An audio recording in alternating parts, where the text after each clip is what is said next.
Assalamualaikum warahmatullahi wabarakatuh. Perkenalkan, nama saya Muhammad Diki Azhari dari Prodi Sarjana Keperawatan kelas C. Alamat Kampung Sukalaksana, Desa Sindang Raja, Kecamatan Curug Kembar. Hobi saya menyanyi. Di sini saya akan menjelaskan tentang konsep dasar bahasa Indonesia.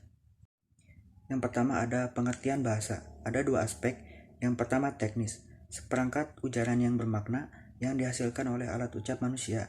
Yang kedua praktis, merupakan alat komunikasi antara anggota masyarakat yang berupa sistem lambang bunyi yang bermakna yang dihasilkan oleh alat ucap manusia.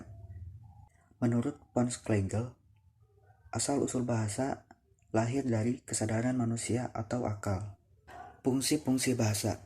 Yang pertama sebagai alat komunikasi, sebagai alat ekspresi diri, sebagai alat integrasi dan adaptasi sosial, sebagai kontrol sosial, sebagai alat untuk berpikir dan belajar, sebagai informasi, eksplorasi, persuasi, dan entertainment. Yang keempat, struktur bahasa. Struktur bahasa dibagi menjadi dua. Yang pertama, struktur, menyangkut masalah hubungan antara unsur-unsur dalam suatu ujaran. Misalnya, frase dengan frase di dalam kalimat. Yang kedua, sistem, berkenaan dengan hubungan antara unsur-unsur bahasa pada satuan-satuan ujaran yang lain. Yang kelima, proses berbahasa, alat, bahan, dan prosedur yang dipakai manusia untuk menghasilkan dan memahami bahasa, merupakan gabungan berurutan antara dua proses. Yang pertama, proses produktif, berlangsung pada diri pembicara yang menghasilkan kode-kode bahasa yang bermakna dan berguna. Yang kedua, proses reseptif, berlangsung pada diri pendengar yang menerima kode-kode bahasa yang bermakna dan berguna yang disampaikan oleh pembicara melalui alat-alat artikulasi dan diterima melalui alat-alat pendengar. Yang keenam, hakikat komunikasi. Komunikasi adalah proses pertukaran informasi antara individu melalui sistem simbol, tanda, atau tingkah laku yang umum. Ada tiga komponen penting proses berkomunikasi. Yang pertama, pihak yang berkomunikasi. Yang kedua, informasi yang dikomunikasikan. Yang ketiga, alat yang digunakan dalam komunikasi. 7. Komunikasi bahasa, mulai dari efek, komunikan, pesan, saluran, komunikator, dan umpan balik. Yang kedelapan, ada keistimewaan bahasa manusia. Di antaranya yaitu bahasa sebagai alat komunikasi manusia dapat dipisahkan menjadi satuan-satuan, yakni kalimat, kata, dan seterusnya. Keadaan kebahasaan di Indonesia. Yang pertama, bahasa daerah. Yang kedua, bahasa nasional atau Indonesia. Yang ketiga, bahasa asing. Kemudian, kedudukan bahasa Indonesia. Ada bahasa nasional dan bahasa negara.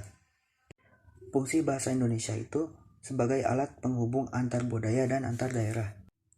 Fungsi bahasa Indonesia sebagai bahasa negara, sebagai bahasa resmi negara, kemudian bahasa resmi dalam perhubungan pada tingkat nasional.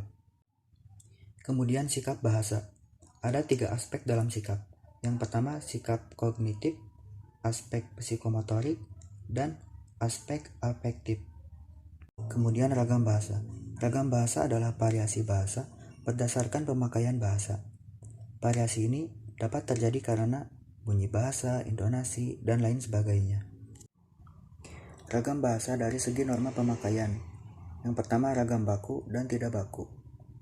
Kemudian ragam bahasa Indonesia baku. Ragam bahasa baku dan non-baku terdapat pada lisan dan tulisan. Fungsi bahasa baku yaitu sebagai pemersatu, pemberi kekhasan, pembawa kewibawaan, dan sebagai kerangka acuan. Ragam bahasa ilmiah berdasarkan pengelompokan menurut jenis pemakaiannya dalam bidang kegiatan. Ciri-cirinya yaitu baku, logis, kuantitatif, tepat, denotatif, ringkas, dan runtun. Kesimpulan, bahasa Indonesia yang baik adalah bahasa yang digunakan sesuai dengan situasi pemakaiannya. Yang kedua, bahasa Indonesia yang baik dan benar adalah bahasa yang penggunaannya sesuai dengan situasi pemakaiannya dan sekaligus sesuai pula dengan kaidah yang berlaku. Demikian yang dapat saya sampaikan. Mohon maaf bila ada kekurangan. Wassalamualaikum warahmatullahi wabarakatuh.